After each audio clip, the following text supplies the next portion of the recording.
তেলের ভিতরে লাড়ছি, ভাজা ভাজা করছি, তারপরে আবার আচারটা ছাড়ছি, আচারটা কত সময় ভাজছি, পরে পাঁচফোড়ন দিছি, পরে আবার ইয়া দিছি, পাঁচফোড়ন দিছি, দিয়ে আবার গুঁড়া শুকনো মরিচের গুঁড়া দিছি, তারপরে আবার মিঠাই দিছি।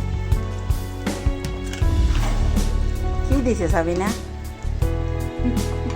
কইতাম না গো শোনা। এটা করা তো মা দুটি গেছে এখন আর হইয়া কিছু হইতো না। কি দিছে সাবিনা বলো? দিলাম তো, প্রথম তেল দিছি, দিয়া রসুন পিষা দিছি, রসুনটা ভাজা ভাজা হয়ে গেছে, তারপরে আবার ইয়ে দিছি, আম দিছি, আমগুলো কত সময় ভাজছি, তারপরে পাঁচফোড়ন দিছি, গুঁড়া যে গুঁড়া করে রাখছিলাম ওগুলো দিছি, তারপর আবার কত সময় ওই পাঁচফোড়নটা দিয়ে কত সময় লাড়ছি, দাঁড়িয়েতে আবার শুকনো মরিচের টালছে গুঁড়ো দিছি, দিয়ে কত সময় লাড়ছি, দাঁড়িয়েতে আবার ওই যে মিঠাটা যে রাখছিলাম